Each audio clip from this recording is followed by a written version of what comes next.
चलिए, सो हमने परसेंटेज की क्लास में काफ़ी सारे कॉन्सेप्ट्स को पिछली क्लास में समझा है। आज जो मैं आप लोगों को कॉन्सेप्ट समझाने वाला हूं, पहले उसका फंडा समझ लीजिए और उसके बाद फिर हम उसके क्वेश्चंस को करेंगे। इसको हम बोलते हैं सक्सेसिव परसेंटेज चेंज। क्या बोलते हैं? Successive percentage change. अब सक्सेसिव का मतलब क्या होता है, पहले मीनिंग समझेंगे, उसके बाद सवाल को बनाएंगे। प्लीज कॉपी पेन लेके सब कुछ नोट डाउन करते रहिएगा, क्योंकि ये सारी ही चीजें बहुत ज्यादा इंपॉर्टेंट है। ठीक है, अभी सीख लोगे तो फायदे में रहोगे, बाद में फिर चीजें ये दिक्कत करती हैं। Successive percentage change. सक्सेसिव का मतलब क्या होता है कि आपको कई बार कोई कुछ, जैसे फॉर एग्जांपल एक नंबर दिया रहता है और आपको बोल दिया जाता है कि पहले इस नंबर को हमने 10% से बढ़ा दिया, फिर हमने इसको 10% से घटा दिया, फिर उसके बाद फिर से 10% से क्या कर दिया, बढ़ा दिया। तो बताइए कि इस पर्टिकुलर टाइम पीरियड में यहां पर कितना चेंज है वो देखने को मिला है। ठीक है जी, इस तरीके का सवाल होता है। सक्सेसिव का मतलब होता है जब किसी भी जगह पर आपको एक से ज्यादा परसेंटेज चेंज देखने को मिलते हैं। जहां पर आपको एक से ज्यादा परसेंटेज चेंज देखने को मिलते हैं, उसको हम क्या बोल देते हैं? That is what we call successive percentage. ठीक है जी, उसको क्या नाम बोला जाता है बेटा? उसको बोला जाता है सक्सेसिव इंक्रीज और डिक्रीज। बोल सकते हो कि सक्सेसिव इंक्रीज हुआ है या सक्सेसिव डिक्रीज हुआ है। अब इसको बनाने के कई सारे तरीके हैं। पहले मैं आपको एक सिंपल एग्जांपल लेके समझाता हूं। बहुत सारे टीचर इसको इस तरीके से पढ़ाते हैं, a plus B plus A B divided by 100। Most of the teachers आपको इस तरीके से पढ़ाएंगे कि पहला चेंज यहां पे लिखेंगे, दूसरा चेंज यहां पे लिखेंगे, फिर उसके बाद दोनों चेंजेस को गुणा करेंगे और उसके बाद 100 से डिवाइड कर देंगे, आंसर आ जाता है, कोई दिक्कत नहीं है। लेकिन दिक्कत क्या है? दिक्कत यह है कि कई बार जब आप लोगों के सामने क्वेश्चन आता है तो वहां पर वैल्यूज ऐसी होती हैं, वैल्यूज बड़ी डिफिकल्ट तरीके की होती हैं, तो वहां पर यह वाला तरीका अप्लाई नहीं हो पाता। मैं ये नहीं बोल रहा हूं कि यह तरीका गलत है, यह तरीका सही है। काफी सारे 50% सवाल इस तरीके से बन जाते हैं, लेकिन ज्यादातर सवाल इस तरीके से नहीं बन पाते हैं, तो हम इस मेथड को यूज नहीं करेंगे। ठीक है जी, हम इस मेथड को यूज नहीं करेंगे। मैं आप लोगों को दो मेथड समझाता हूं और उन दोनों मेथड्स में से एक मेथड है जिसको हम यूज करेंगे। एक सिंपल सवाल लेता हूं और फिर आप लोगों को समझाता हूं कि क्या है। जैसे वो बोल दिया कि आपके पास एक नंबर है, आपके पास क्या है? एक नंबर है। उस नंबर को पहले हमने 10% से इंक्रीज किया और फिर उस नंबर को 20% से डिक्रीज कर दिया। तो बताओ परसेंटेज चेंज कितना आया? परसेंटेज चेंज बताओ कितना आया? ठीक है, अब अगर तो देखो डायरेक्ट परसेंटेज हो, जैसे 10% है, 20% है, 25% है, तो वहां पर तो कोई दिक्कत नहीं आती, वहां पर तो सवाल इजीली बन जाता है। लेकिन अगर इसकी जगह पर आ जाए, जैसे 16 सही 2/3% है, 14 सही 2/7% है, तो वहां पर थोड़ी सी दिक्कत हो जाती है। तो वो भी मैं आपको समझाऊं। पहले अगर सिंपल परसेंटेज हो, सिंपल परसेंटेज लिखा हो, तो आप वो स्कूल टाइम पे जो सवाल समझाया जाता था कि आप नंबर को 100 मान लीजिए। आप क्या मान लो? आप मान लो कि वो नंबर 100 है। अगर उसको मैं 10% से बढ़ा देता हूं, अगर मैं इसको 10% से बढ़ा दिया तो 100 का 10 110 हो गया। ठीक है जी, जब मैंने 100 को 10% से बढ़ाया तो वो कितना हो गया? वो हो गया 110। और फिर 20% से बढ़ाया, इसको 20% से बढ़ाऊंगा। देखो 10% 11, 11 दूना 22, मतलब इसमें 10 ऐड हो गया, इसमें 22 ऐड हो जाएगा, तो ये कितना आ जाएगा? 132 आ जाएगा। तो टोटल जो चेंज हुआ वो कितने परसेंट का हुआ? वो 32% का हुआ। तो हम क्या बोलेंगे कि अगर किसी नंबर को आप 10% से बढ़ाते हो और फिर 20% से घटाना नहीं है, बढ़ा रहा हूं, ठीक है, वो घटाने वाला बाद में समझाऊंगा। दोनों ही बार हम क्या कर रहे हैं? बढ़ा रहे हैं। पहले हमने उस नंबर को 10% से बढ़ाया, फिर ये नंबर हमारे पास आ गया, फिर उसको आगे 20% से बढ़ाया। देखो इसका 10% कितना हुआ? 11, 11 दूना 22 ऐड हो गया तो 132 आ गया।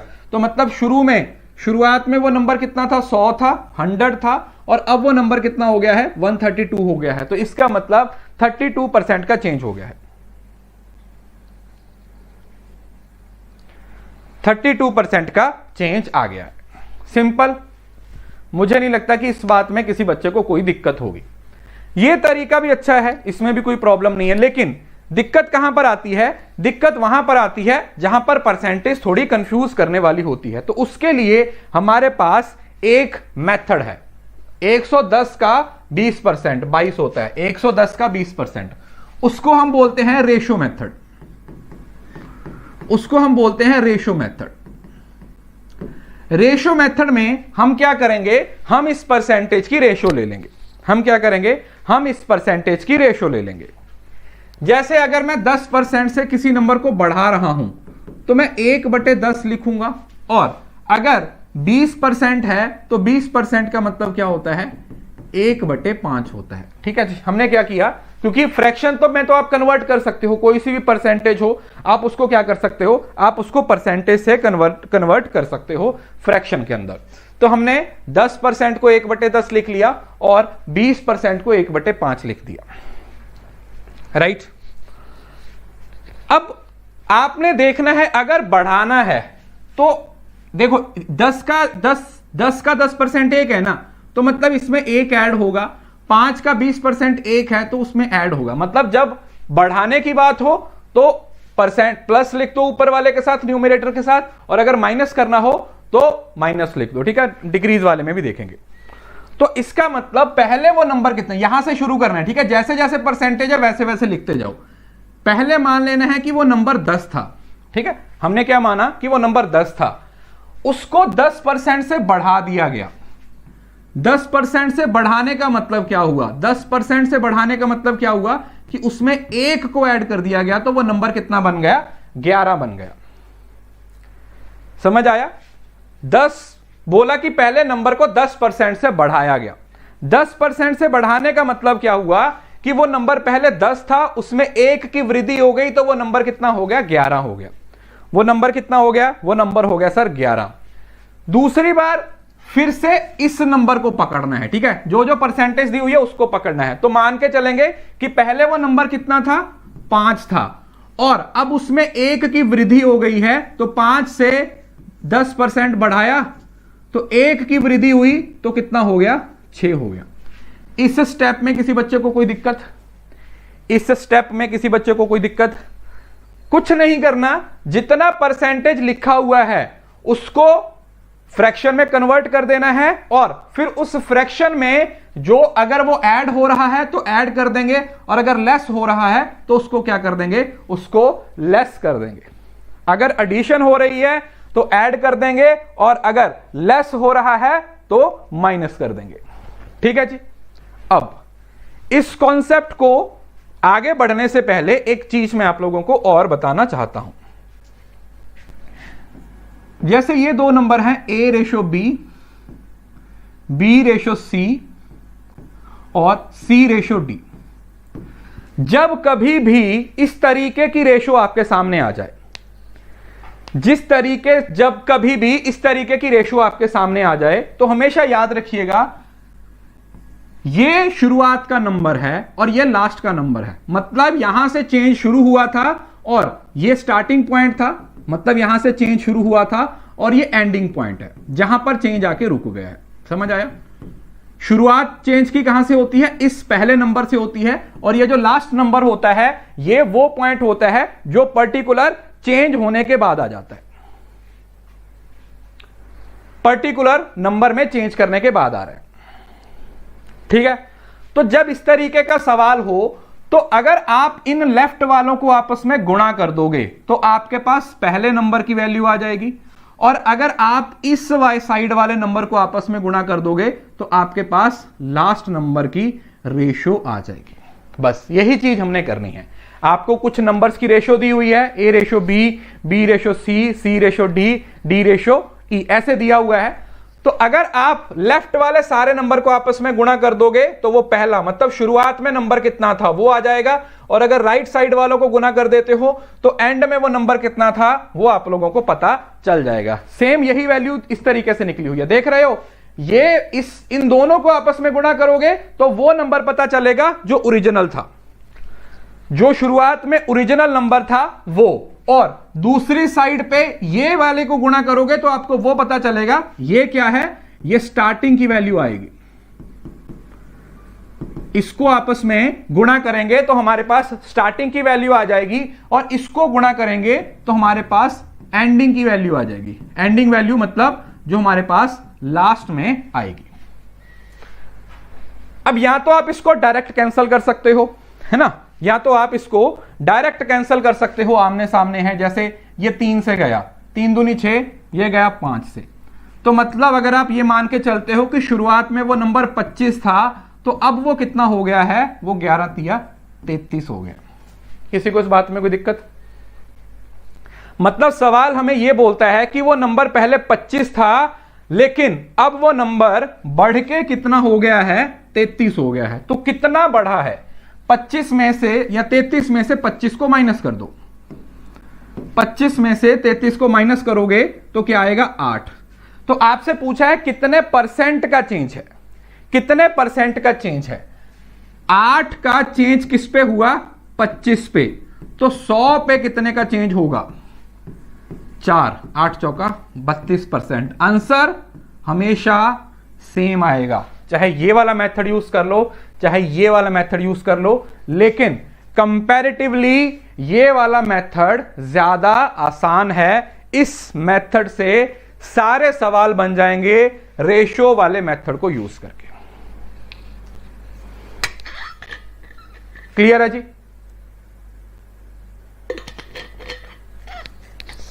कुछ कुछ समझ आया होगा, कोई बात नहीं। एक और सवाल करते हैं, ज्यादा बेहतर तरीके से समझ आएगा। एक नंबर है, उस नंबर को पहले मैंने 10% से बढ़ा दिया, फिर उस नंबर को 10% से घटा दिया, तो मुझे बताओ परसेंटेज चेंज कितनी है। अब इसी मेथड का इस्तेमाल करना है जो मैंने आप लोगों को सिखाया है। परसेंटेज चेंज बताओ कितनी आएगी। किसी नंबर को पहले 10% से बढ़ाया, फिर उस नंबर को 10% से घटाया, तो आप मुझे यह बताइए कि हमारे पास जो परसेंटेज चेंज है वो कितना आएगा।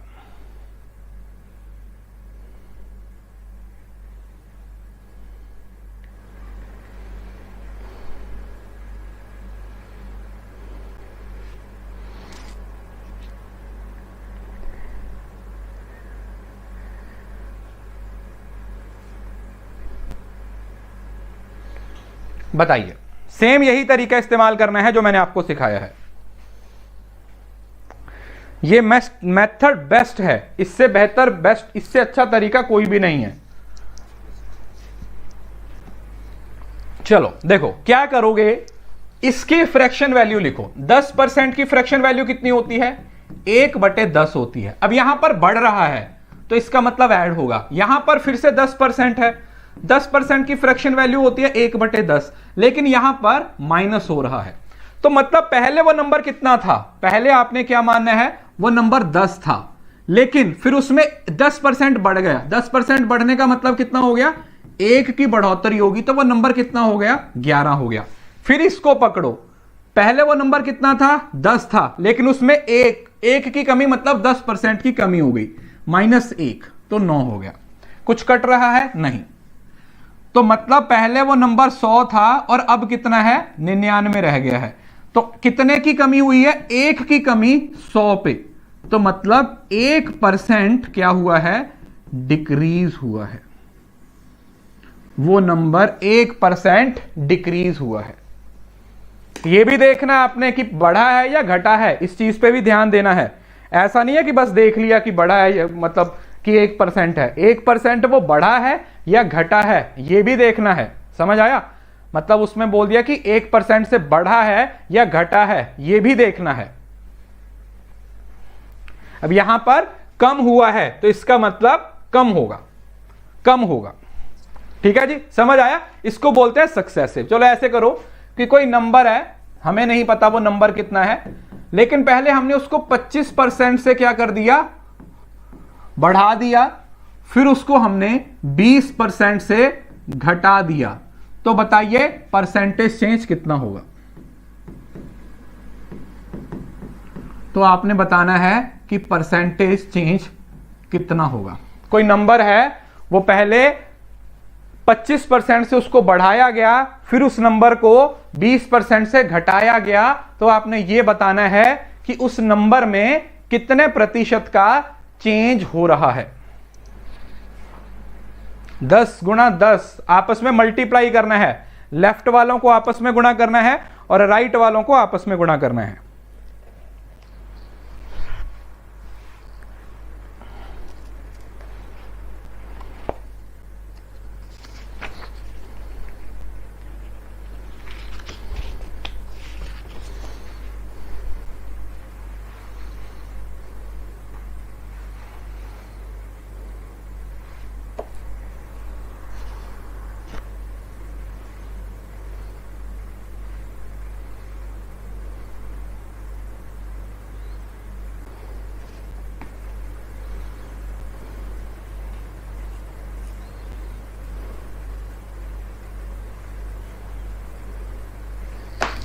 सेम वही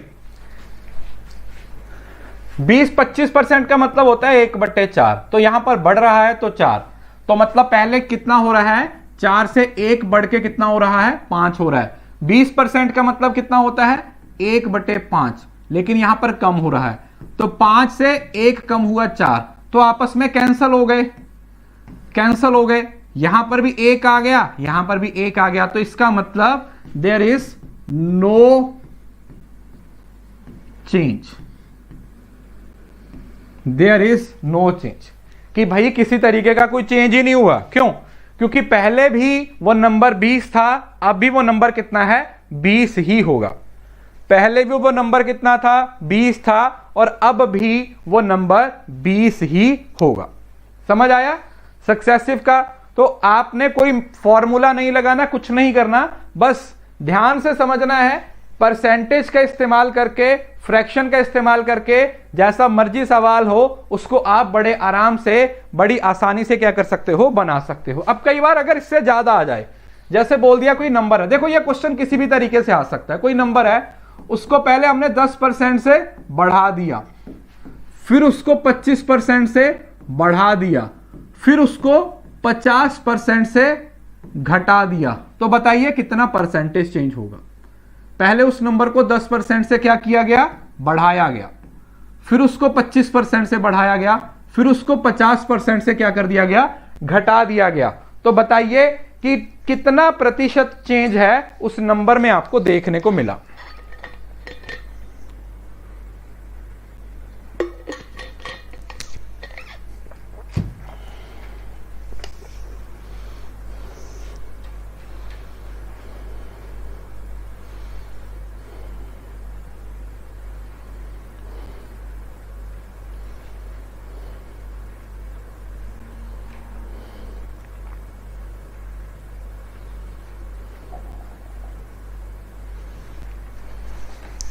बताइए।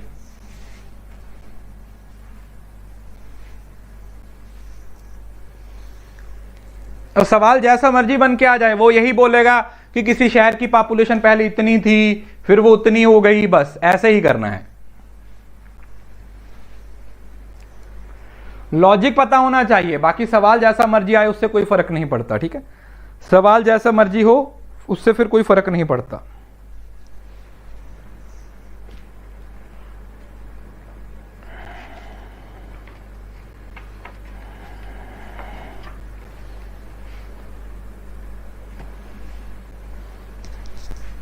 चलो देखो, 10% का मतलब क्या होता है, 1/10, तो बढ़ रहा है तो ऐड होगा। 25 भी बढ़ रहा है तो 25 होता है 1/4, बढ़ रहा है। 50% कम हो रहा है तो 1/2 है तो माइनस हो रहा है। देखो मतलब पहले वो नंबर कितना था, 10 था, 10 से वो कितना हो गया, 11 हो गया। 4 था, 4 से कितना हो गया, 5 हो गया। पहले वो नंबर 2 था, 2 से वो कितना रह गया, 1 रह गया। यस और नो?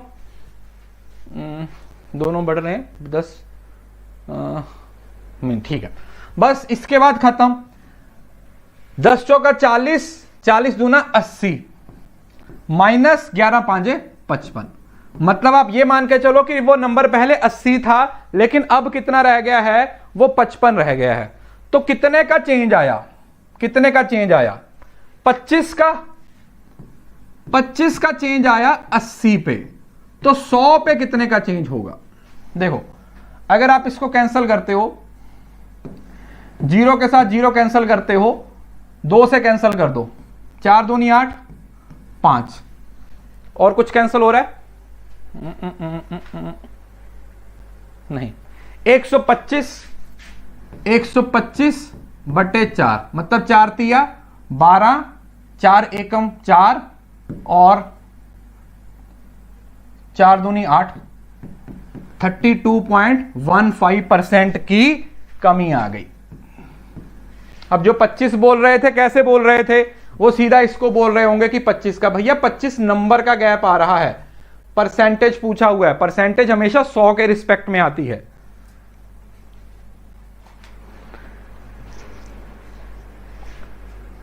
हाँ वैसे यहां पे कैंसिल कर सकते थे, 5 को 2 से, यहां से भी कैंसिल कर सकते थे, ये हो जाता 4 दूनी 8 दूनी 16 और 1, हाँ ये 16 हो जाता और ये 11 हो जाता।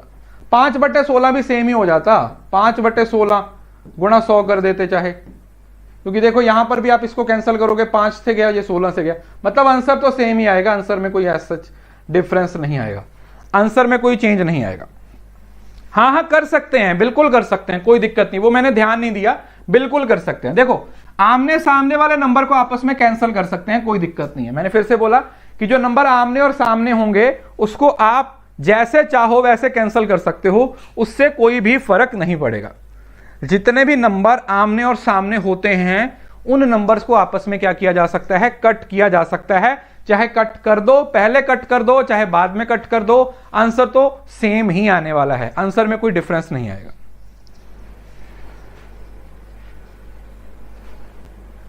देखो यहां पर भी देखोगे, देखो 25 बटे 80 था ना, तो 5 से कैंसिल किया, 5 5 25, 16 5 80, 16 को फिर यहां से कैंसिल किया तो 5, ये 2 से चला जाएगा, ये 4 से, आंसर सेम आएगा, आंसर सेम आएगा, आंसर में कोई दिक्कत नहीं। 25 ये आया 25, कितने पे शुरू, चेंज कहां पे होता है, शुरुआत के नंबर से, पहले से कम हुआ है तो मतलब बेस वैल्यू क्या आएगी, जहां से चेंज की शुरुआत हुई थी। सर बाद में इंक्रीज और डिक्रीज, अरे यार दिख नहीं रहा, ये पहले का नंबर है, ये बाद का नंबर है, ये शुरुआत 80 थी, बाद में 55 हो गया, तो फिर डिक्रीज हुआ या इंक्रीज हुआ? पहले कोई नंबर 80 था, 80 से कम होके 55 रह गया, तो फिर आप क्या बोलोगे कि ये तो 80 था, ये 55 है, तो कितने से 31.25% से उसमें कमी आ गई है, माइनस आ गया है। जैसे अगर आप यहां पर देखो 100 से 1% की कमी थी, यहां पर तो कोई डिफरेंस ही नहीं था, और यहां पर अगर आप देखते हो तो यह बढ़ोतरी हुई थी, शुरुआत का नंबर कितना था, 25 था, और बाद का नंबर ये हो जाएगा। क्लियर है जी, किसी को इस बात में कोई दिक्कत? अच्छा, कई बार ना आपको इस सवाल को थोड़ा सा वो मॉडिफाई करके भी पूछ लेता है, कैसे बताता हूं।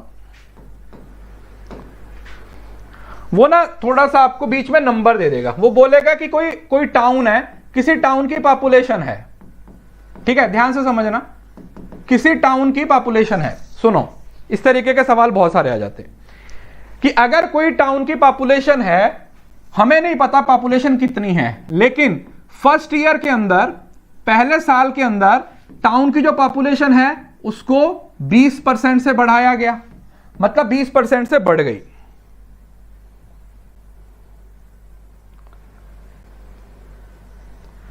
और दूसरे साल सेकेंड ईयर में फिर से 10% से बढ़ गई। मतलब समझ रहे हो ना, सेम वही है कि एक शहर है, हमें नहीं पता कि उसकी शुरुआत की पॉपुलेशन कितनी थी, लेकिन वो बोलता है कि जब हमने पहले साल पॉपुलेशन में जो देखी वृद्धि वो 20% थी, सेकंड साल के अंदर जो वृद्धि हुई वो 10% थी।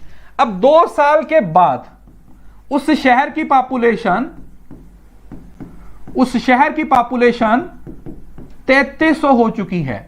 तो बताइए कि 2 साल पहले स्टार्टिंग में पॉपुलेशन कितनी थी, स्टार्टिंग में कितनी पॉपुलेशन थी वो आपको बताना है। देखो क्वेश्चन वैसा ही है, बस एक नया एलिमेंट ऐड कर दिया, वो भी आप लोगों को निकालना सिखाया हुआ है कि यूनिटरी मेथड का इस्तेमाल कैसे किया जाता है।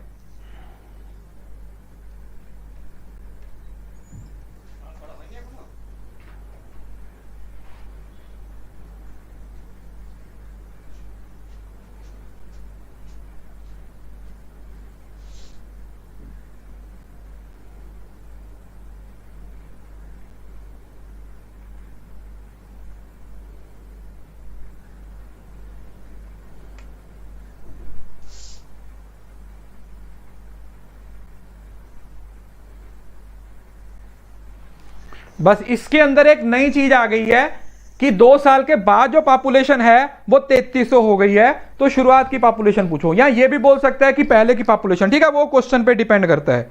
वो बोल सकता है कि पहले की पॉपुलेशन ये थी, बाद की पॉपुलेशन ये हो गई है, तो आपने उसके हिसाब से क्या करना है, सवाल का जवाब देना है। अब देखो 20% का मतलब क्या होता है, 1/5 से बढ़ा। दूसरा है 10% से, मतलब 1/10, तो 1 से बढ़ा। तो मतलब पहले साल पॉपुलेशन कितनी थी, 5 थी, 5 से बढ़ गई 1 से, कितनी हो गई, 6 हो गई। दूसरे साल 10 से बढ़ गई 1 से 11 हो गई। ठीक है, ये 3 से कट गया, ये 5 से कट गया। मतलब शुरुआत 2 साल पहले पॉपुलेशन 25 थी और अभी कितनी हो गई है, 33। ठीक है, जो हमने सॉल्व किया उसके हिसाब से शुरुआत में पॉपुलेशन 2 साल पहले की पॉपुलेशन कितनी आई हमारे पास, 25, और 2 साल की बाद की पॉपुलेशन हमारे पास कितनी आई, 33। 2 साल पहले की जो हमारे पास पॉपुलेशन आई वो आई 25, और 2 साल बाद की जो हमारे पास पॉपुलेशन आई वो 33। सवाल में ये बोल रहे हैं कि 2 साल के बाद पॉपुलेशन 33 नहीं है, 3300 है। मतलब इस 33 की वैल्यू 3300 दी हुई है। अगर 33 की वैल्यू 3300 दी हुई है तो 1 यूनिट की वैल्यू कितनी हो गई, 3300 डिवाइडेड बाय 33, 100। तो मतलब ये इसका कितना गुणा है, 100 गुणा है। तो जो शुरुआत में पॉपुलेशन रही होगी वो भी इसका 100 गुणा रही होगी। तो मतलब जो शुरुआत में पॉपुलेशन रही होगी वो भी कितनी रही होगी, वो भी 2500 ही रही होगी। सिंपल सवाल तो पहले वाला ही है, बस एक नई चीज उसने ऐड कर दी, उसने इस वाली यूनिट की वैल्यू दे दी। देख रहे हो, सवाल ये पहले भी किया था, 25 और 33 वाली वैल्यू हमारे पास पहले भी आई थी, लेकिन फर्क क्या कर दिया, फर्क इस बार ये कर दिया कि उसने बोल दिया कि जो पॉपुलेशन है वो पहले की वैल्यू निकालनी है, बाद की पॉपुलेशन हमें पता है।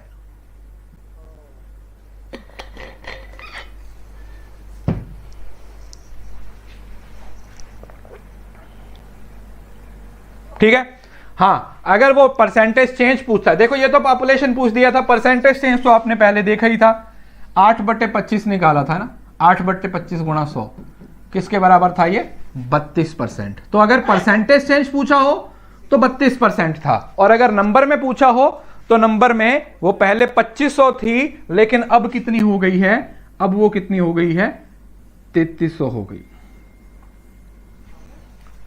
3300 हो गई।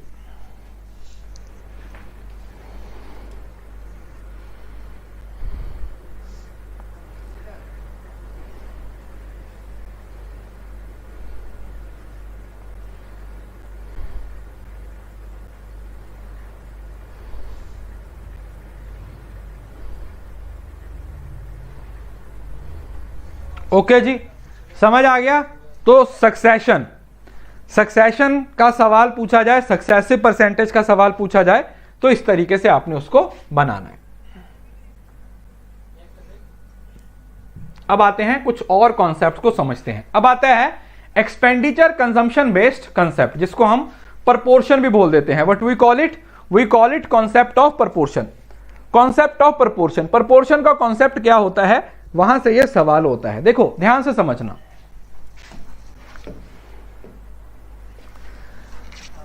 जैसे मैं बोलता हूं कि A = B × C, ठीक है, कि जो A की वैल्यू है वो B और C का गुणा करके आएगी, है ना।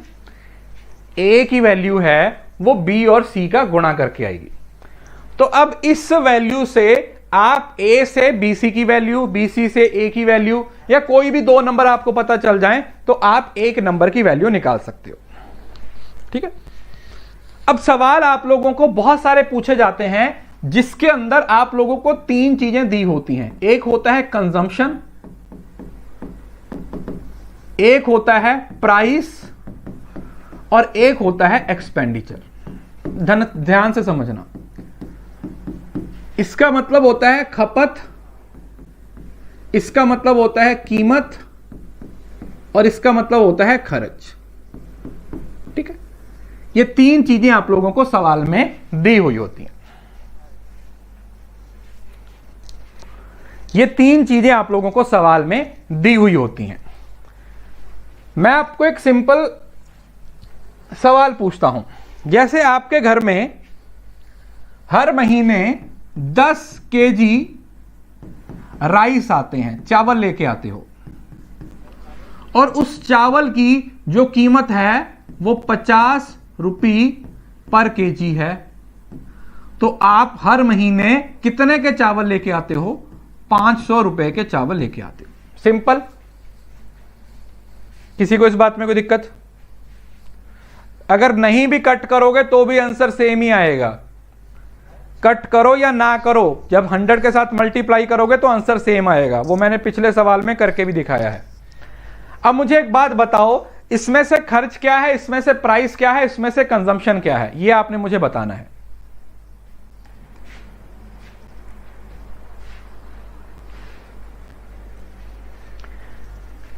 इसमें से जितना आप कंज्यूम कर रहे हो ये आपकी खपत है, मतलब आपकी कंजम्पशन है कि आप हर महीने इतना तो खाओगे ही।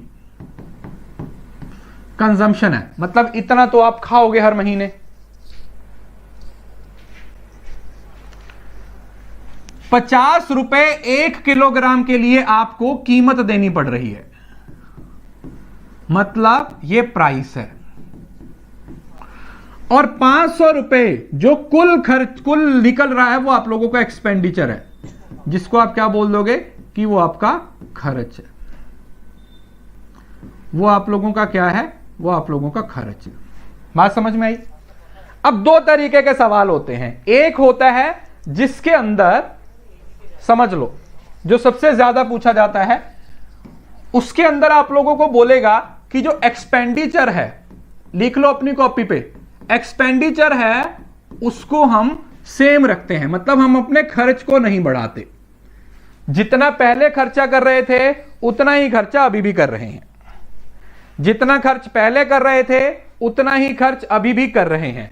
याद रखिएगा, जब भी खर्च सेम होता है तो जो प्राइस होता है वो इनवर्सली प्रोपोर्शनेट हो जाता है किसके? कंजम्पशन के। अभी ये समझ नहीं आएगा, मैं आपको पहले बोलता हूं, सिर्फ आप लिख लो।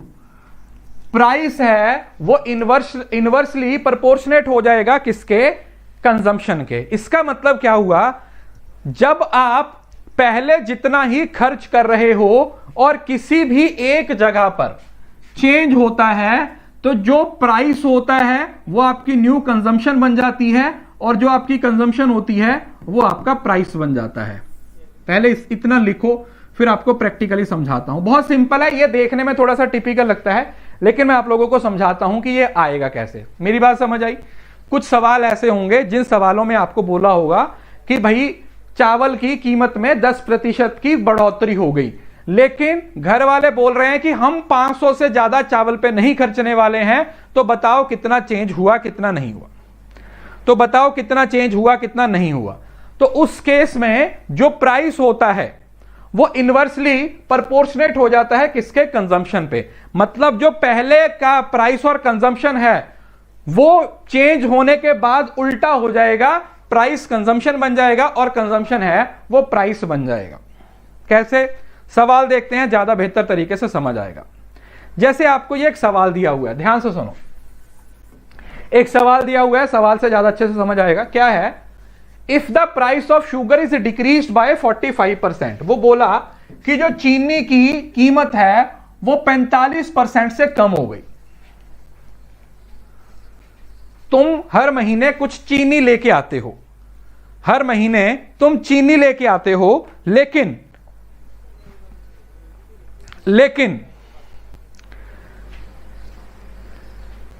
चीनी की कीमत पहले से 45% कम हो गई, then by how percent must a man should increase his consumption so the expenditure remain same. बोला कि अब वो कितनी ज्यादा प्रतिशत चीनी खाने लगे ताकि उसका जो खर्चा है वो सेम रहे। बात समझ में आई? क्वेश्चन में क्या बोला है कि बंदा अपना खर्चा नहीं बढ़ा रहा, बंदे को अपना खर्च नहीं बढ़ाना है, उसको खर्च उतना ही रखना है, लेकिन वो चीनी की खपत को क्या कर देगा? बढ़ा देगा। चीनी की खपत को क्या कर देगा? बढ़ा देगा। बात समझ में आई? चलो देखो ध्यान से सुनो, ये है आप लोगों का प्राइस। जैसे ही प्राइस को मैं कंजम्पशन के साथ गुणा करूंगा तो मेरे पास क्या आता है? एक्सपेंडिचर। कितने की चीज लेके आ रहा हूं, कितनी चीज लेके आ रहा हूं, उससे मुझे खर्चा देखने को मिलेगा। कितने रुपए की चीज कितनी लेके आ रहा हूं, उससे पता चलेगा कि कितने रुपए मेरा टोटल खर्च हो रहा है। जैसे पिछले सवाल में था, यहां पर प्राइस कितना है? 50 रुपए। कंजम्पशन कितनी है? 10 केजी। तो एक्सपेंडिचर खर्चा कितना है? 500। समझ आया? खर्चा कितना है? 500। यही हुआ ना? प्राइस को अगर कंजम्पशन के साथ गुणा कर दिया जाए तो हमारे पास क्या निकल के आता है? हमारे पास एक्सपेंडिचर निकल के आ जाता है। तो अब दोबारा आते हैं सवाल पे। इस सवाल पे आता है, चलो मैं इसको थोड़ा साइड पे कर दे रहा हूं। अभी दिख रहा है 45% का मतलब क्या होता है? 45% का मतलब क्या होता है? What is the meaning of 45%? अगर आपको नहीं पता तो आप 45/100 कर दो। 45% की फ्रैक्शन नहीं पता तो हमने क्या कर दिया? हमने 45/100 कर दिया। जब इसको कैंसिल करेंगे तो 5 से कैंसिल कर दो। देखो 5 नया 45, 5 20 100, तो ये किसके बराबर हो गया? ये 9/20 के बराबर हो गया। 9/20 के बराबर हो गया। यस और नो?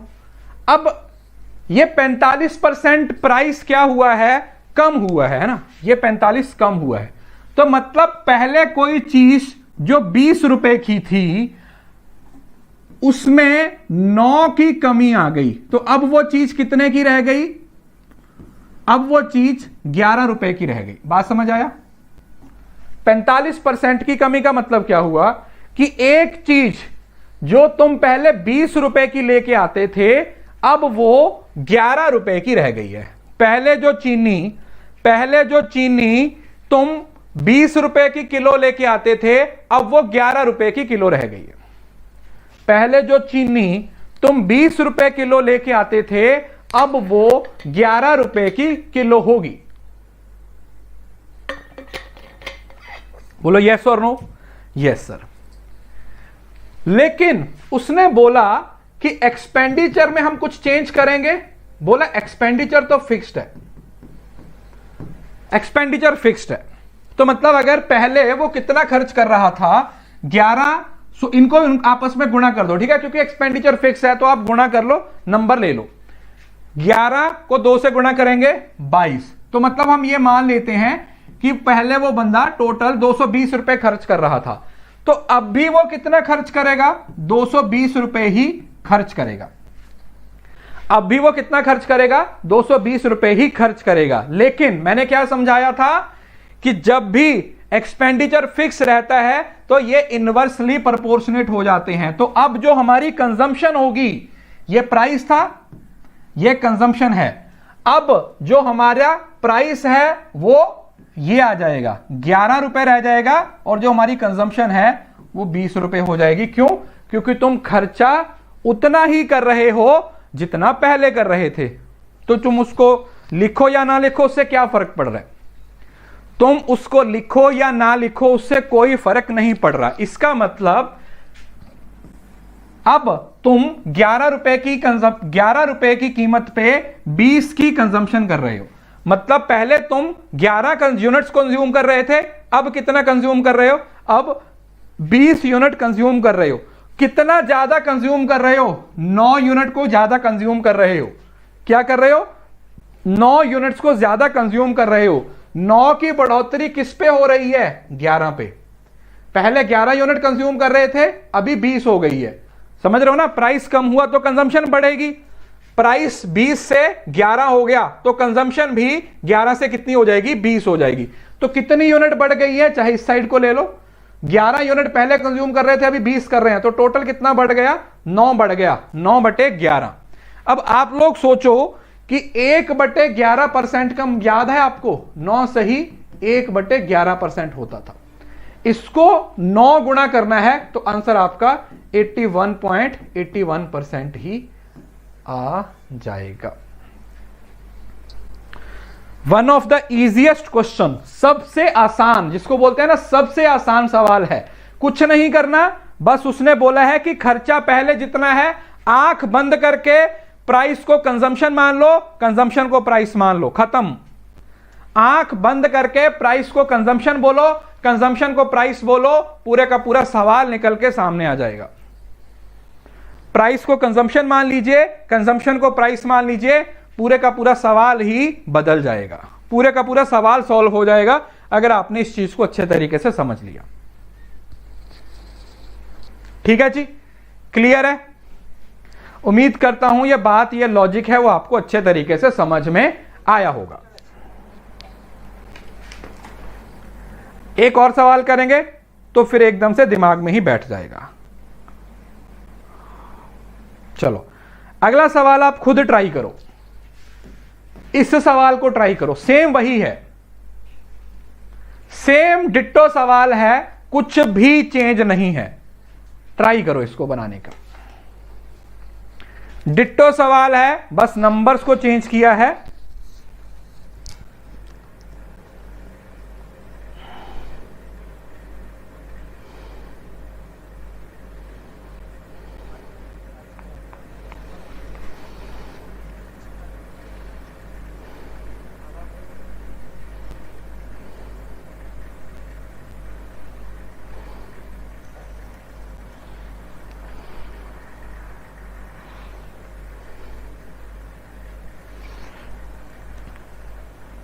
बोला कि जो बनाना का, केलों की जो कीमत है उसमें 30% की बढ़ोतरी हुई है। अब बढ़ गया है प्राइस बढ़ गया है। तो अगर प्राइस बढ़ गया है तो कितने प्रतिशत से उसको कंजम्पशन को कम करना पड़ेगा ताकि उसका खर्चा सेम रहे? 81। अरे इसको 9 से गुणा कर दो ना। अब ये तो बच्चों वाली बात है, या तो सीधा 9/11 को 100 ऐसे कर दो तो भी उतना ही आएगा, नहीं तो मैंने आपको समझाया था 1/9 का 1/11 का ये 9% है, ऐसे कर लो। अगर ये नहीं याद आता तो सीधा 9/11 गुणा 100 करोगे, 81.81% आ जाएगा। ठीक है, पेपर में अगर नहीं समझ आ रहा तो कोई दिक्कत नहीं है, ऐसे बना लेना।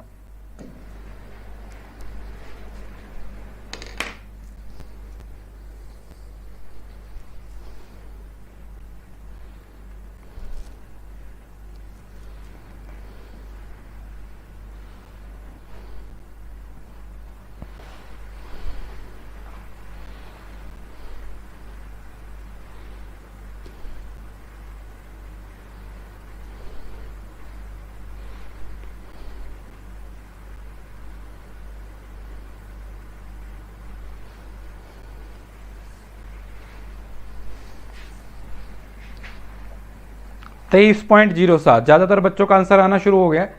23.07 बहुत अच्छे है, बहुत बहुत अच्छे। तो तुम तो बड़ी जल्दी समझ गए यार, है ना? मुझे तो उम्मीद नहीं थी कि तुम इतनी जल्दी समझ आओगे, लेकिन तुम तो बड़ी जल्दी समझ गए। देखो ध्यान से सुनो, 30% का मतलब क्या होता है? 30% का मतलब हुआ 30/100, मतलब 3/10। 3/10 मतलब अगर कोई चीज पहले 10 की थी तो अब उसमें प्राइस ऐसा या तो नीचे की तरफ कर दो, जैसे मर्जी लिख दो। कोई चीज पहले 10 की थी तो उसमें 3 की इंक्रीज हुआ तो अब वो 13 की हो गई है। कोई चीज पहले 10 की थी अब 13 की हो गई है। तो अगर तुम पहले 10 यूनिट कंज्यूम कर रहे थे, एक सेकंड, सेम इसी तरीके से लिखो, प्राइस और कंजम्पशन, प्राइस और कंजम्पशन। तो हम खर्च कितना कर रहे थे, फॉर एग्जांपल 130 यूनिट कर रहे थे, लेकिन अब उसने बोला कि इतना बढ़ गया है, तो बढ़ने की वजह से क्या हो जाएगा, ये प्राइस बन जाएगा। अब 13 रुपए की वो चीज हो गई और कंजम्पशन 10 हो गया, मतलब 13 रुपए होने से कंजम्पशन 10 रह गया। तो कितने की कमी हुई, 3 की कमी हुई, किस पे, 13 पे। इसको 100 से गुणा कर दो, बस। 3 की कमी हुई है किस पे, 13 पे, तो इसको 100 से गुणा कर दोगे तो आंसर आएगा आपका 23.07%, 33.07%। बस यही करना है, कुछ नहीं करना, बहुत बेसिक सवाल है। उसने बोल दिया कि खर्चा तो हम बढ़ा ही नहीं रहे, खर्चा जितना पहले था अभी भी उतना ही हो रहा है। जब हम खर्च में किसी तरीके की कोई चेंज ही नहीं कर रहे हैं तो जो पहले प्राइस था अब वो हमारी कंजम्पशन बन जाएगी, और जो पहले कंजम्पशन थी वो अब हमारा प्राइस बन जाएगा। बस पहले भी 130 ही खर्च कर रहे थे और अभी भी 130 ही खर्च कर रहे हैं। बात समझ में आई बेटा? Is it clear to everyone? कोई चीज में अगर बोला कि एक्सपेंडिचर, बस इस वर्ड को ध्यान रखना है, बस इस वर्ड को ध्यान में रखना है कि जो खर्चा है वो जितना पहले किया जा रहा था वो अभी भी उतना ही होगा।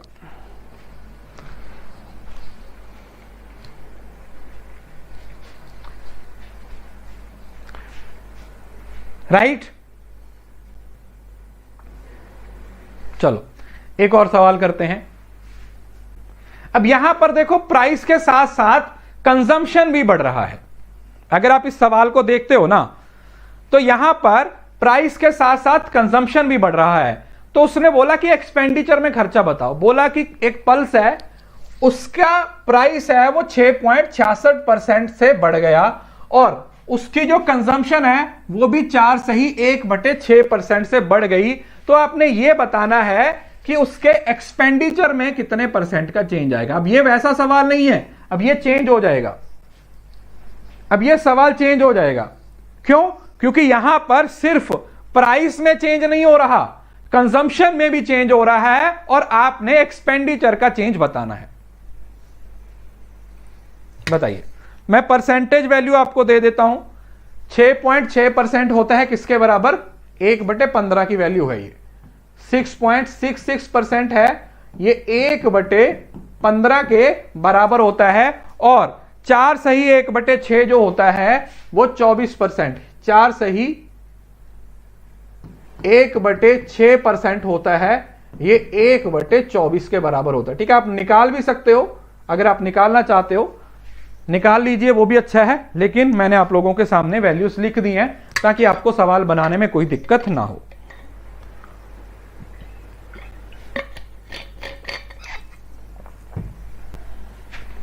बताइए,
अब ये कुछ बच्चों से बन जाएगा, कुछ बच्चों का नहीं बनेगा। 11.11%। देखो बहुत ध्यान से समझो, सुनो,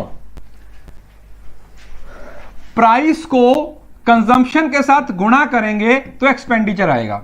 यस और नो? अभी समझा था, प्राइस को कंजम्पशन के साथ गुणा करेंगे तो एक्सपेंडिचर आएगा, यही होगा। मुझे नहीं लगता कि इसमें कोई दिक्कत है। तो उसने बोला कि प्राइस है वो 6.66% से बढ़ गया, तो मतलब अगर प्राइस पहले 15 था तो 15 से कितना हो जाएगा, अब 16 हो जाएगा। यस और नो? पहली लाइन का मीनिंग समझ आया? पहली लाइन का मीनिंग समझ आया कि प्राइस है उसमें 15 से 16 की बढ़ोतरी हो गई। बोला ठीक है जी, लेकिन उसके साथ साथ बोला कंजम्पशन में भी बढ़ी, कंजम्पशन भी बढ़ा। कंजम्पशन कितना हुआ? 24 से 1 बढ़ गया, 25 हो गया। 24 से 25 हो गया। यस और नो? इन दोनों को गुणा करेंगे तो हमारे पास एक्सपेंडिचर आएगा। अब या तो इसको कैंसिल कर दो या इसको डायरेक्ट लिख दो। देखो अगर आप इसको कैंसिल करते हो तो ये 3 से गया, ये 3 से चला जाएगा, ये 5 से चला जाएगा।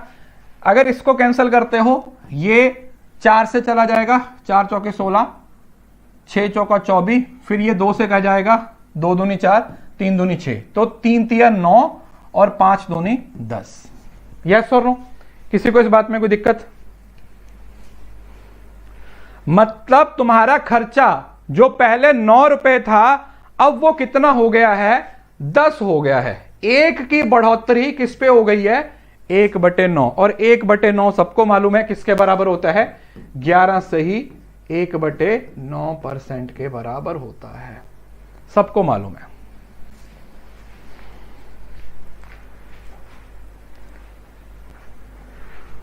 एक 1/9% की वैल्यू किसके बराबर होती है? 11 से ही 1/9% के बराबर होता है, और ये हर किसी को मालूम है, और ये हमने पहले भी कई बार किया हुआ है।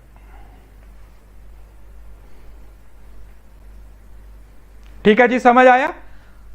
देखो लॉजिक सब किसी में वही काम कर रहा है, बस फर्क क्या है? फर्क है पहले ये फिक्स था। अगर देखो अब ये पहले वाला ही सवाल होता ना, फिक्स होता, तो ये 15 से 16 हुआ है तो ये 16 से 15 हो जाता बस, अगर ये फिक्स रहता। लेकिन अब फिक्स नहीं है, चेंज हुआ है, तो उसके हिसाब से चेंज कर दो। क्या करना है? कुछ भी नहीं। अगला सवाल देखो, सेम टू सेम ऐसा ही है।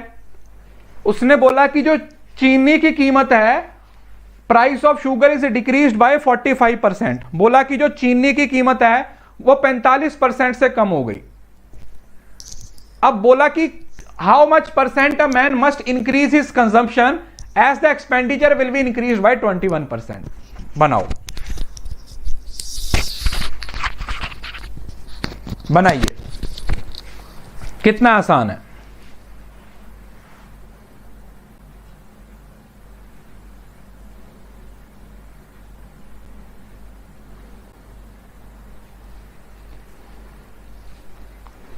अभी ये 6.66% है, इसको डिवाइड कर दो ना। अभी कितनी बार तो समझाया हुआ है यार, फ्रैक्शन की क्लासेस को अटेंड करो। अब जो चीजें पहले पढ़ा दी हैं इतना लंबा टाइम लेके, उसके बाद उसको फिर बाद में कैसे एक्सप्लेन करूं? वो शुरुआत की क्लास में सिखाया हुआ है, वहां से पढ़ लीजिए, वहां से समझ लीजिए उस चीज को।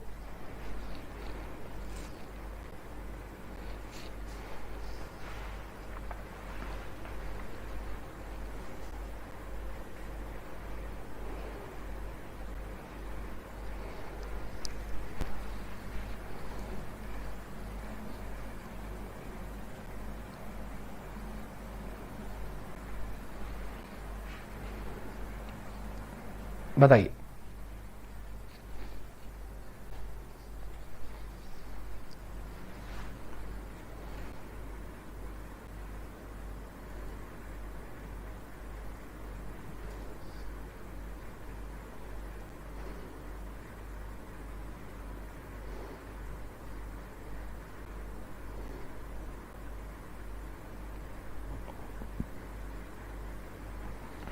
देखो हमें पता है price into consumption is equal to expenditure, कि प्राइस और कंजम्पशन को अगर आपस में गुणा करेंगे तो हमारे पास कंजम्पशन हो जाएगा। उसने बोला प्राइस है वो डिक्रीज हुआ है 45% से, 45%। अब 45/100 ले लो, अगर आप कैंसल करोगे तो ये किसके बराबर हो जाएगा, ये 9/20 के बराबर हो जाएगा। मतलब कोई चीज पहले 20 रुपए की थी, कोई चीज पहले 20 रुपए की थी, उसमें 9 की कमी हो गई है, तो अब वो कितने की रह गई है, अब वो 11 की रह गई है। यस और नो? कोई चीज पहले 20 रुपए की थी लेकिन अब वो 11 रुपए की रह गई है। यस बोला यस सर। लेकिन उसने बोला कि अब इसके बारे में नहीं पता, मतलब आप इसको मान लो जैसे ये x है और ये y है, हमें पता नहीं है ना, क्योंकि हमें इसको निकाला, लेकिन एक्सपेंडिचर पता है। उसने बोला कि जो एक्सपेंडिचर है वो 21% से बढ़ गया। देखो 21% को अगर आप लिखोगे तो 21/100 आएगा, तो ये कैंसिल तो होता नहीं है। तो आप क्या करोगे, आप ये मानोगे कि एक्सपेंडिचर अगर पहले 100 था तो अब कितना हो गया है, 121 हो गया। यस और नो? सवाल जैसे क्वेश्चन दिया हुआ है वैसे हमने उसका स्ट्रक्चर बना लिया।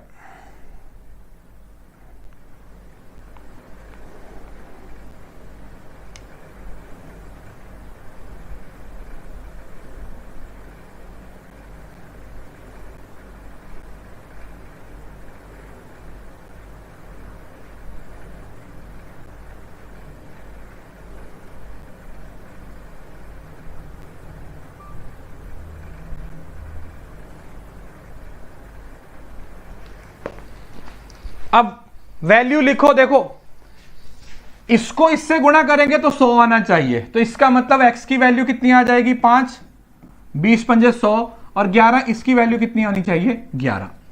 ठीक है जी, सिंपल। बोलो यस और नो? बोला यस सर। तो मतलब पहले उसकी कंजम्पशन 5 है, अभी कितनी हो गई है, 11, तो कितने से बढ़ गई है, 6 से बढ़ गई है। किस पे, 5 पे। अब आपको पता है कि 5 100% है, मतलब देखो ये कैसे हो गया, ये 5 प्लस 1/5 के बराबर हो गया है ना, 5 प्लस 1/5, या ऐसा समझ लो, सॉरी 1 प्लस, ऐसे करो, गलत लिख दिया, 6/5 को। देखो एक तरीका तो सीधा है कि 100 से गुणा कर दो, 100 से गुणा करोगे तो 120% है, छोड़ो रहने दो और इसको कंफ्यूज मत करना, सीधा निकाल दो 120%, सीधा सीधा निकलने दो। ठीक है जी, किसी को इस बात में कोई दिक्कत बताइए, क्या दिक्कत आ रही है लैपटॉप पे, बताइए क्या इशू आ रहा है। क्लास चल तो रही है लैपटॉप पे, मैं अपने दूसरे लैपटॉप पे भी क्लास को ऑन किया हुआ है, उस पे चल रही है क्लास।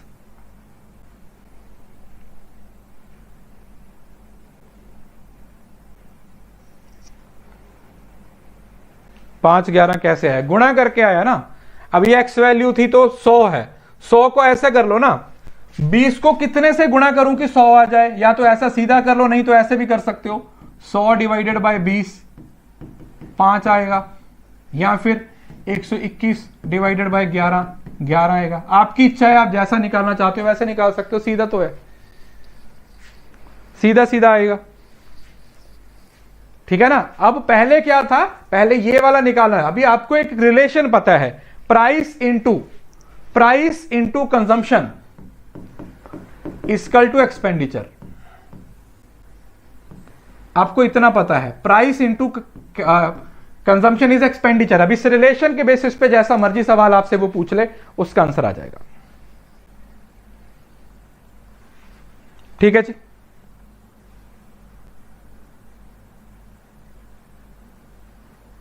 एक बार लॉग आउट करके चला लीजिए 121। अरे यार यह पता नहीं, मेरे को समझ नहीं आता, तुम लोग स्क्रीन पे देखते हो या नहीं देखते हो। तुम ना एक्चुअली में क्लास, पहले वाली क्लासेस को देखते नहीं हो। मैं जो एक चीज समझ पा रहा हूं वो ये है कि आधे बच्चे ना वो एक बार बस क्लास देख के फॉर्मेलिटी करके आ जा रहे हैं, समझ नहीं भी आ रहा ना तो वहां पे स्किप करके आ रहे हैं, समझ नहीं भी आ रहा ना तो स्किप कर दे रहे हैं कि चलो छोड़ो, और फिर वो चीज जब आगे आती है तो फिर तुम्हें समझ नहीं आती है।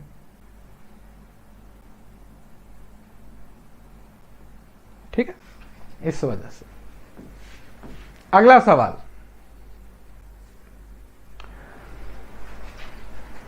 सेम वही है, बोला कि when the price of sugar is decreased bye 10%, बोला कि शुगर का प्राइस डिक्रीज किया है किससे, 10% से, तो बंदा 270 रुपए में पहले से 1 किलो ज्यादा शुगर खरीद पा रहा है। Find the original price of sugar पर केजी। सुनो, एक बंदा है, वो हर महीने कुछ शुगर खरीदता है, बजट कितना है, 270 रुपए, लेकिन उसने बोला कि अब जो शुगर का प्राइस है वो 10% से कम हो गया, तो सेम बजट में 270 रुपए में वो अब 1 किलो ज्यादा शुगर, ज्यादा चीनी है वो खरीद रहा है। तो जो शुरुआत में पहले कितने रुपए की पर केजी शुगर थी वो आपको बतानी है। सिंपल सवाल है, ट्राई कीजिए।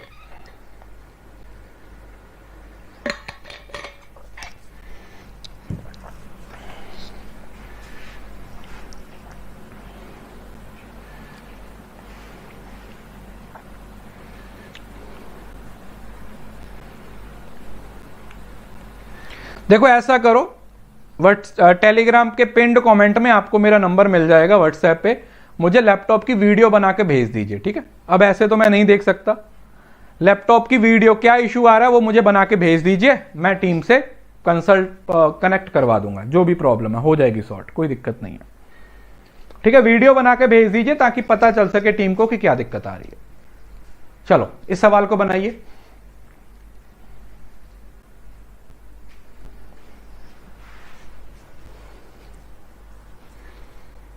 बहुत, अब इस सवाल में सिंपल है, क्यों, क्योंकि बजट सेम है, एक्सपेंडिचर पहले भी 270 था, अब भी 270 है।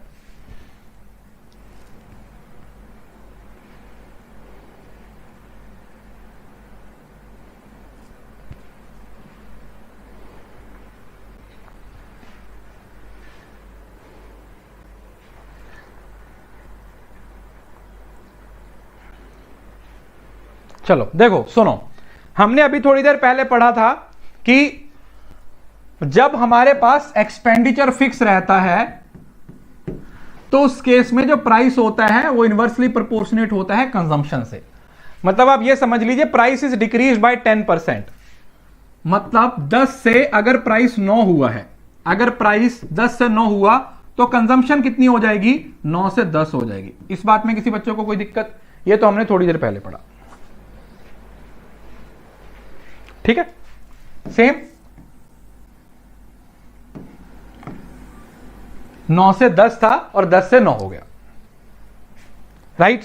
अरे मैंने आपको बोल दिया भेज दीजिए, मेरे पास कोई प्रॉब्लम नहीं है। देखो कई बार आपके लैपटॉप की प्रॉब्लम होती है, यह भी होता है, ठीक है। मैंने बोला ना भेज दीजिए, वीडियो बना के भेज देना, ऐसे मैसेज मत भेजिएगा, क्योंकि अगर मेरे को वीडियो बना के भेजोगे तभी मैं उसका सोल्यूशन कर पाऊंगा। मैं आपके फोन पे लैपटॉप में तो कुछ नहीं कर सकता, मुझे दिखाइए क्या इशू है, टीम सॉल्व कर देगी।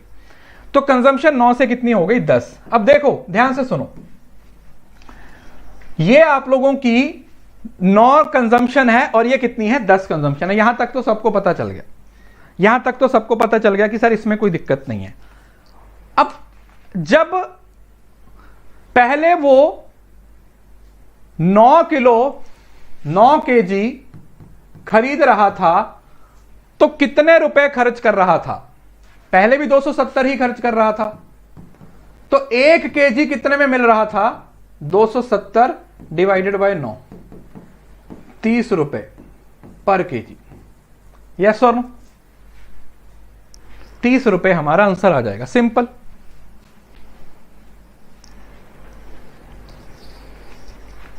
सिंपल। आप सोचो, पहले वो 9 केजी खरीद रहा था 270 में, लेकिन अब वो 1 यूनिट ज्यादा खरीद कर पा रहा है, कितने में, 270 में। तो अभी जो प्राइस होगा, अगर अभी पूछा जाए अभी का प्राइस, ये तो हो गया पुराना प्राइस, ये कितना हो गया, ये पुराना price, this is the old price, ये ओल्ड। अगर न्यू पूछा जाए, न्यू प्राइस कितना हो जाएगा, 1 किलो ज्यादा खरीद पा रहा है सेम प्राइस में, मतलब अब 270 में 10 केजी खरीद पा रहा है, तो 27 रुपए है वो नया प्राइस होगा। बात समझ आया? क्योंकि प्राइस में कमी हुई। सर मैं भी लैपटॉप पे देख रही हूं, सही चल रहा है। सर मेरे लैपटॉप पर भी सही चल रहा है। देखो जब इश्यू होता है ना तो सबको कंबाइन आता है, इंडिविजुअल आपके एंड से प्रॉब्लम होती है। फिर भी भेज दीजिए, मैं चेक करवा दूंगा। समझ आ गया? आपने 9 यूनिट, पहले 270 के आ रहे थे, अब 10 के है। ये ओल्ड है, this is the old consumption, ये पुरानी कंजम्पशन है, और ये न्यू कंजम्पशन है।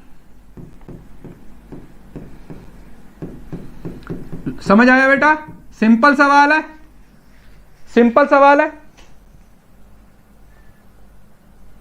अभी यहां पर 11.11% नहीं है, क्योंकि उसने कीमत पूछी हुई है, 1 किलो की कीमत पूछी हुई है। तो ओरिजिनल कीमत इसके हिसाब से निकलेगा, 9 के हिसाब से, और जो बाद वाली है वो इसके हिसाब से निकलेगा। ठीक है? सेम ऐसा ही अगला सवाल है। इस सवाल को देखोगे तो यहां पर भी सेम वैसा ही है। बोला कि ग्रेप्स के, अंगूर की कीमत में 25% की वृद्धि हो गई। मतलब जो अंगूर हैं पहले वो जितने के आते थे हमें नहीं पता, लेकिन अब 25 के आ गए, जिसकी वजह से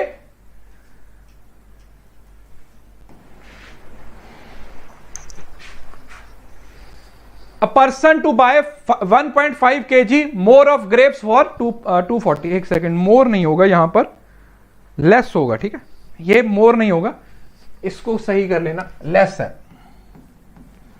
लेस, क्योंकि अब कम खरीदेगा ना, ये मोर नहीं है, ये लेस है। क्या बोला है कि ग्रेप्स की कीमत 25% बढ़ गई है, तो 240 रुपए के पहले वो अंगूर लेके आता था, 240 के अभी भी अंगूर लेके आ रहा है। इस वजह से अब वो 1.5 किलो कम खरीद रहा है। तो ओरिजिनल प्राइस बताओ कितना था?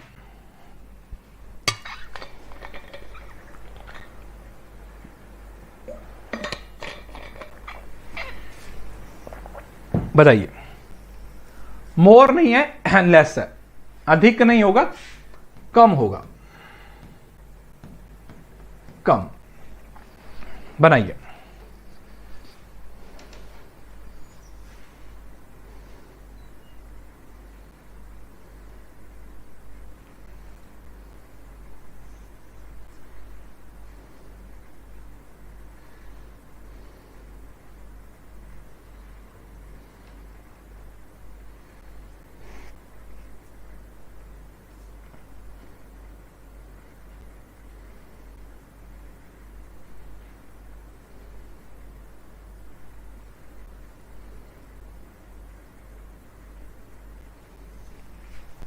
सेम वैसा ही सवाल है जो पहले किया है।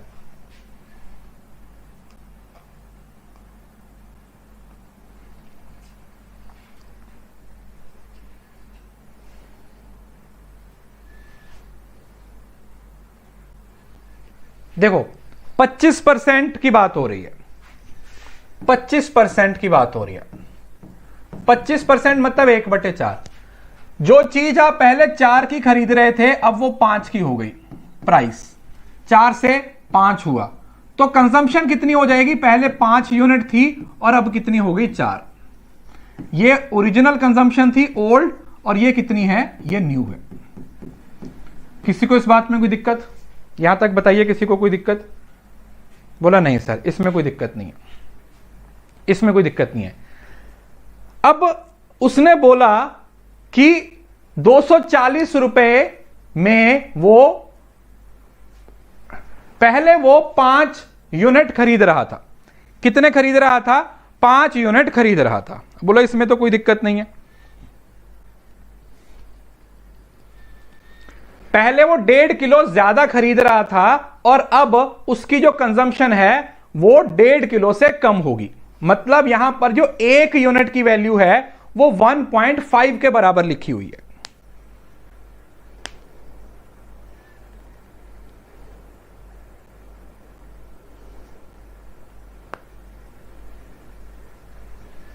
इस 1 यूनिट का जो गैप है, इस 1 यूनिट का जो गैप है वो 1.5 kg है। तो इसका मतलब पहले वो 5 का, मतलब 5 को 1.5 से गुणा करोगे तो 7.5 आ जाएगा, है ना? मतलब इसको 1.5 से गुणा करोगे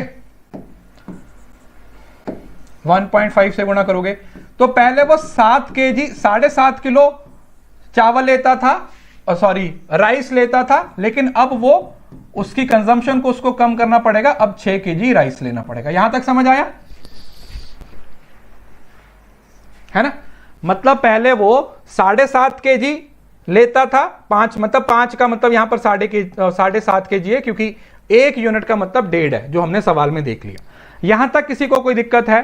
सर कोई दिक्कत नहीं है।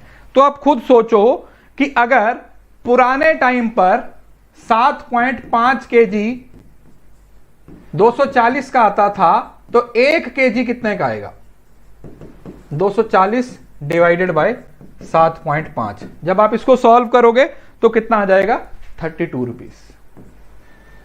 32 रुपीस कितना आएगा? 32 रुपीस। तो आंसर कितना आ जाएगा? 32, क्योंकि मूल कीमत पूछी हुई है, तो मूल कीमत इसके हिसाब से निकल के आएगी। सिंपल सवाल था, मुझे नहीं लगता कि कोई दिक्कत होगी।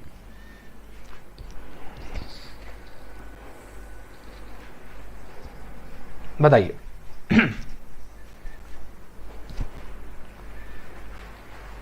ये ओल्ड कंजम्पशन है, ये न्यू कंजम्पशन है, इसके हिसाब से निकलोगे तो ओल्ड प्राइस आएगा, इसके हिसाब से निकालोगे तो न्यू प्राइस आएगा। बस इसको बस आपने चार्ट में थोड़ा सा ध्यान से देखना है।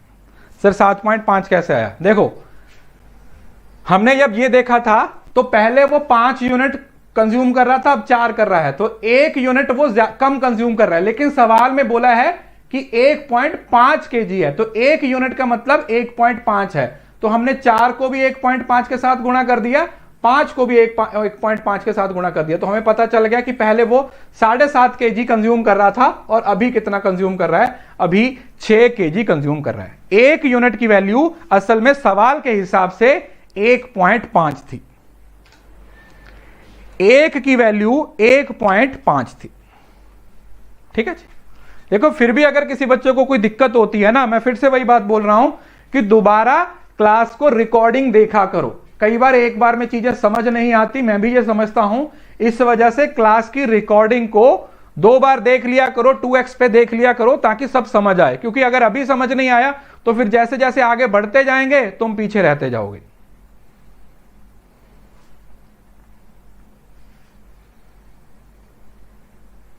ठीक है, चलिए आगे बढ़ते हैं। आगे आता है इनकम एक्सपेंडिचर कॉन्सेप्ट। बहुत ही इंपॉर्टेंट कॉन्सेप्ट है, एग्जाम में बहुत सारे सवाल इससे पूछे जाते हैं। There are a lot of questions जो इनकम एक्सपेंडिचर से पूछे जाते हैं। क्या होता है इनकम एक्सपेंडिचर? देखो इनकम का मतलब होता है जो पैसा आप कमाते हो। जैसे फॉर एग्जांपल तुम्हारी इनकम एक महीने की 50,000 है, ठीक है, तुम्हारी जो इनकम है वो 50,000 है। बोला यस सर, बिल्कुल है। अब ऐसा तो है नहीं कि तुम उसमें से सारी सेविंग ही कर लोगे। प्लस नहीं सर, हमें कुछ कुछ खर्चा भी करना पड़ेगा और सेविंग भी करनी पड़ेगी। फॉर एग्जांपल तुम बोलो कि हम इसमें से सेविंग कर लेते हैं, मैंने इसमें से सपोज करो 20,000 रुपए बचा लिया, 20,000 रुपए बचा लिया। लाइव क्लास में भी तो प्रॉब्लम क्लियर होना चाहिए। जब पुरानी क्लास देख के ही नहीं आओगे, मैंने पहले बोला मेरी सारी क्लासेस आपस में जुड़ी हुई हैं। अब अगर आपको यह बताऊं कि 6.66% को 1/24 या 1/25 कैसे लिखा जाता है, तो भैया ये तुम्हारी प्रॉब्लम है। मैंने पहले बोला है अगर पुरानी क्लास में तुम नहीं पढ़ के आ रहे हो तो ये तुम्हारी प्रॉब्लम है, ठीक है। वो मैं चीज को यहां पर कंसीडर नहीं करूंगा, बहुत सिंपल सी बात है। जब मैंने तुम्हें बोला है कि उस क्लास को देख के आओ, तुम उसको नहीं देख के आ रहे हो तो वो तुम्हारी प्रॉब्लम है, मेरी नहीं है। मैं यहां पर बहुत ऑनेस्टी से एक एक चीज को बहुत आराम से पढ़ा रहा हूं, ठीक है। उसके बाद भी अगर तुम्हें दिक्कत आ रही है तो पहले की क्लासेस को ध्यान से देखो।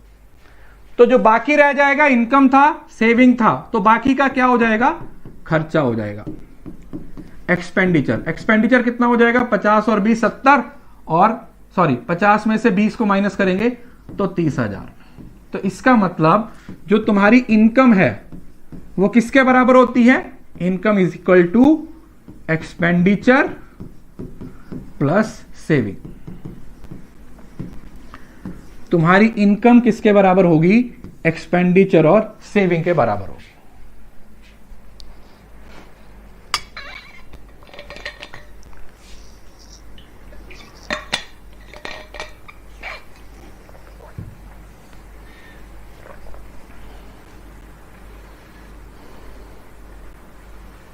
ठीक है जी, एक्सपेंडिचर है, सेविंग है। अब इस चीज को एक और तरीके से भी समझो।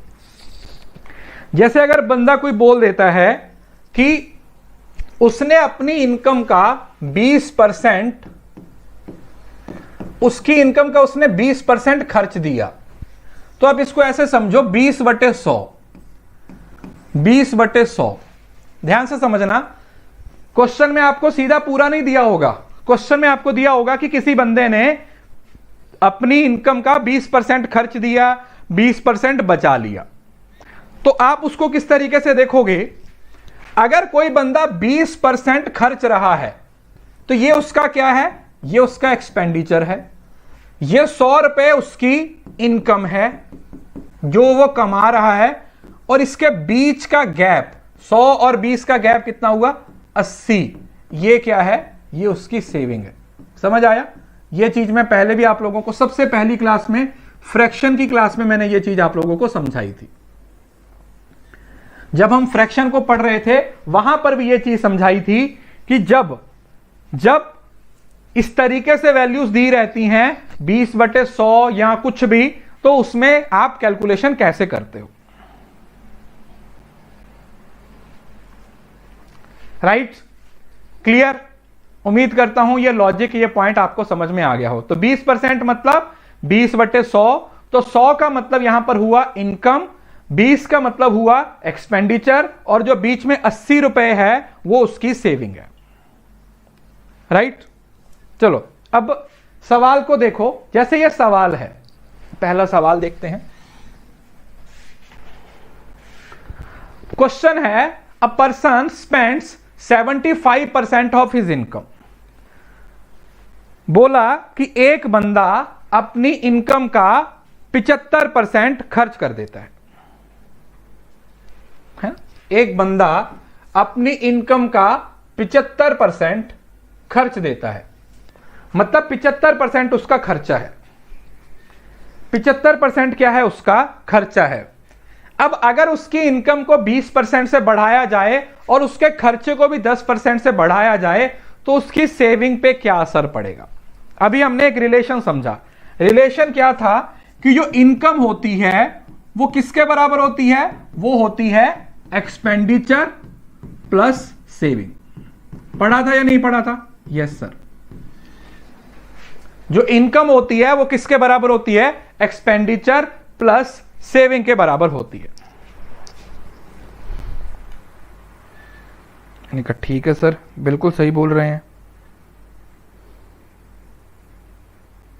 तो फिर दिक्कत क्या है? दिक्कत है यहां पे 75% का मतलब क्या होता है? What is the meaning of 75%?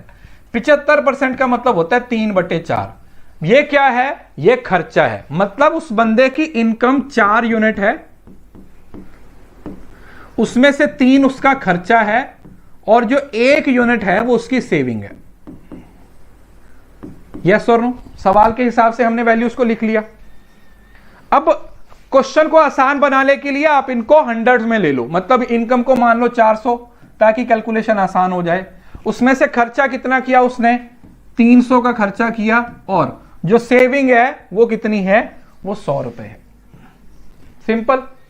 जैसे जैसे सवाल में बोला वैसे वैसे हमने कर लिया, जैसे जैसे सवाल में बोला वैसे वैसे हमने कर लिया। ठीक है जी? हमें सवाल में इनकम थी, 3/4 खर्चा था, 3 यूनिट खर्च रहा था, 4 उसकी इनकम थी और 1 उसकी सेविंग थी। तो इनकम 400 मान लिया, एक्सपेंडिचर 300 और सेविंग 100 रुपए के बराबर है। अब वो बोला कि इनकम 20% से बढ़ गई। देखो, अगर इसको 20% से बढ़ा दूं, 400 का 20% कितना होता है? 80। तो ये कितना हो जाएगा? ये 480 हो जाएगा। ठीक है जी?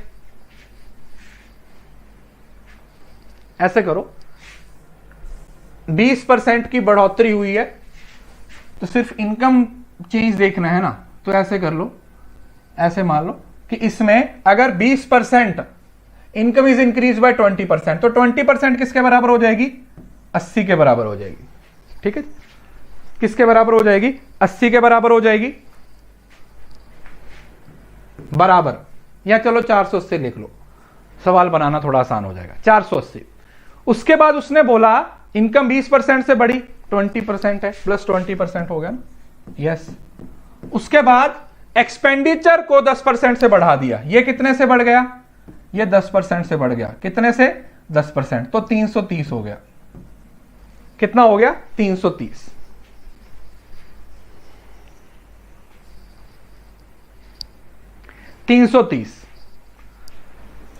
अब मुझे एक बात बताओ, 330 से बढ़ गया, 480 और 330, तो जो सेविंग में चेंज आएगा, यार इसको ना रुको, इसको 80 और 30 लेके करो, तो यहां पर जो चेंज आएगा वो कितना आ रहा है? ये 50 आएगा, या तो 50% या 150 आ जाता, सेम उसी तरीके से आ जाता। मतलब अगर आप इसको 480 330, अब हमें बराबर करना है ना, इसकी वैल्यू तो हमें नहीं पता ना, एक्सपेंडिचर तो हमें नहीं पता, तो 480 प्लस इक्वल टू 330 प्लस 480 में से क्या माइनस करूं कि 330 आ जाए, सॉरी क्या ऐड करूं तो 150 आ जाएगा। 100 में से 150 हो गया, तो मतलब कितने परसेंट से बढ़ गया? 50% हमारा आंसर आ गया। तो एक्सपेंडिचर हमारा 100 से 150 हुआ, तो कितने प्रतिशत की चेंज हुआ? 50% से एक्सपेंडिचर में चेंज हुआ। 100 हमने इस वजह से लिया है ताकि कैलकुलेशन करनी क्या हो जाए? आसान हो जाए।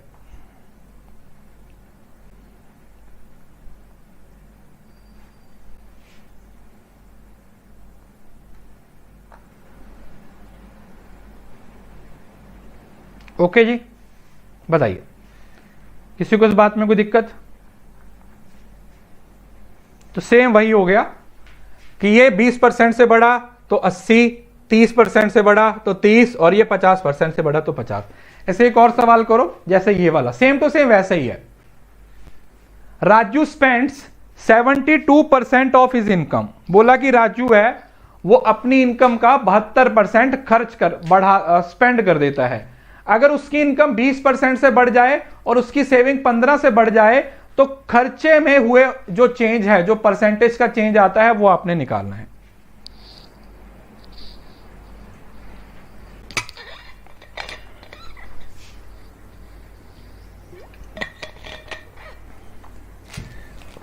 सेम डिट्टो सवाल है, बनाइए। मैं एक ही तरीके के 2-2 3-3 सवाल इस वजह से लेके आता हूं कि एक सवाल में मैं आपको समझा दूं और फिर उसके बाद के सवाल आप खुद से करते रहो।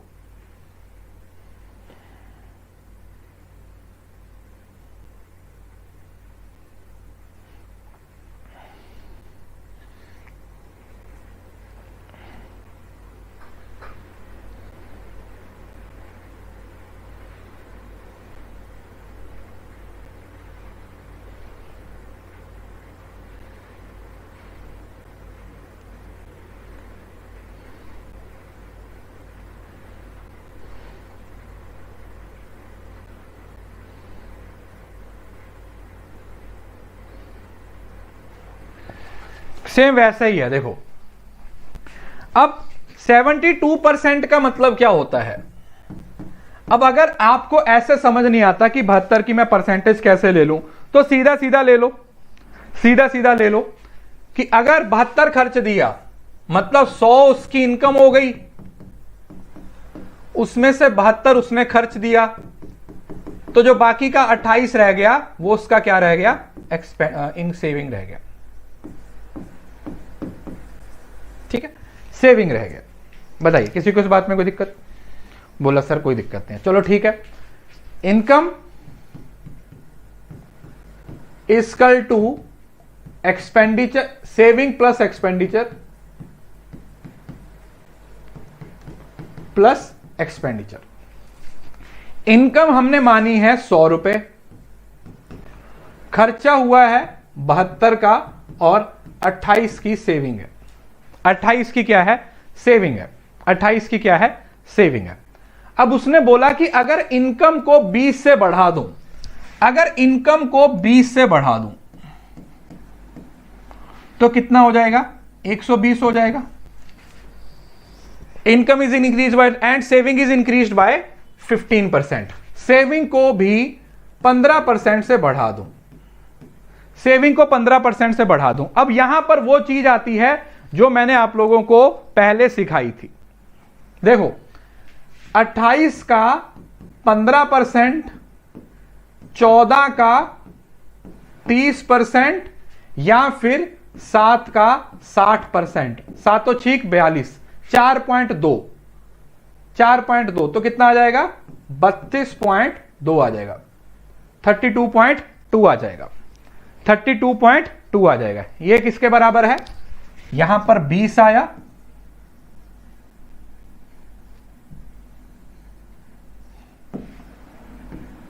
इसको 15 से बढ़ाया है तो कितना आएगा? ये 20 आया और ये कितना आया था?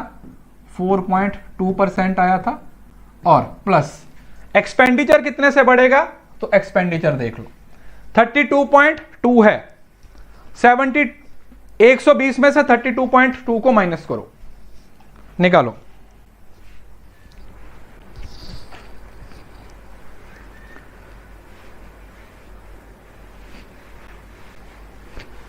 थर्टी 2.2 को माइनस करो 120 से, 120 में से माइनस करो, 33 को माइनस कर दो, कितना आ गया? 87, 87.8, 87.8 यही आएगा, 87.8 आएगा। Yes sir. अब देखो इसमें कितनी वृद्धि हुई है? 15.8 डिवाइडेड बाय 72, बस ये निकालना है।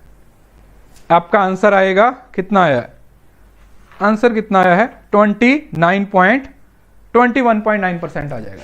ये इसका 21 पॉइंट कैलकुलेशन कर लीजिएगा, 21.9% हमारा आंसर आ जाएगा, 21.9 हमारा आंसर आ जाएगा। अब इसको देखो एक दूसरे तरीके से भी कर सकते हो। अगर आप सीधा ले लेते हो ना, इसको 20 ले लेते हो, इसको 4.2 ले लेते हो और बीच में कितना रह जाएगा? 5, 15.8 लेके भी इसका आंसर निकाला जा सकता है। ठीक है, आंसर सेम आएगा, चाहे पूरा नंबर लेके निकाल लो, चाहे सिर्फ परसेंटेज की वैल्यू लेके निकाल लो। चाहे पूरा नंबर लेके निकाल लो, चाहे परसेंटेज की वैल्यू लेके निकाल लो, आंसर दोनों सवालों में आपका हमेशा सही ही आएगा। आंसर दोनों सवालों में आपका हमेशा सही ही आएगा। आंसर में आपको कोई भी डिफरेंस कभी देखने को नहीं मिलेगा। ठीक है, अगर आप इस तरीके से भी करोगे तो भी आप लोगों का सेम आंसर आएगा, इस तरीके से करोगे तो भी आप लोगों का सेम आंसर आएगा। दोनों ही मेथड अच्छे हैं।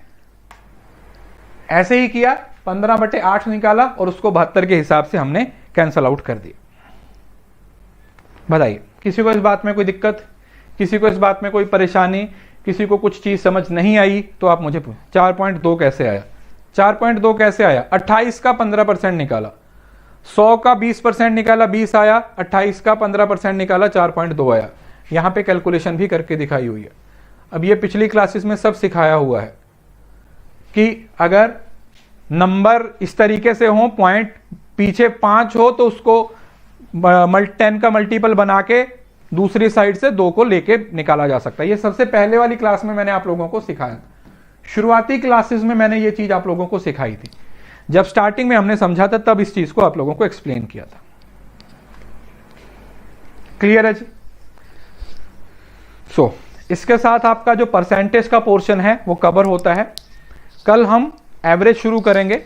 ठीक है, कल अब 2 क्लासेस हम एवरेज की लेंगे और फिर उसके बाद 2 क्लासेस रेशियो की, फिर उसके बाद सीधा हम अपना डेटा इंटरप्रिटेशन का कॉन्सेप्ट शुरू करेंगे और फिर डीआई बनाने में आपको बहुत मजा आएगा। ठीक है, क्योंकि आप लोगों ने परसेंटेज, पहले फिर से बता रहा हूं, जिस बच्चे को अभी भी परसेंटेज में दिक्कत आती है, 15.8 कैसे आया? 15.8 ये आया ना, देखो 120 था, ये 32.2 आ गया। अब इसकी वैल्यू हमें नहीं पता थी तो कैसे निकलेगा? 120 में से 32.2 निकाल दो, या तो 32.2 निकाल दो, या तो ऐसे आ जाएगा 87। और फिर ये देखा ना कितना बढ़ा, 87.8 से 72, या सीधा 15.8 भी ले सकते हो 70, इसको अगर सिर्फ परसेंटेज लेना चाहते हो। यहां पर हमने ऐड करके लिया, यहां पर परसेंटेज लेके भी आंसर सेम आएगा। 15.8 है। अब ये पूछा ना कितना चेंज हुआ, 15.8 का चेंज हुआ किस पे, 72 पे, 72% पे। ठीक है जी। लाइव क्लास का टाइम शेड्यूल क्या है, वो हर कोर्स के अंदर आप लोगों को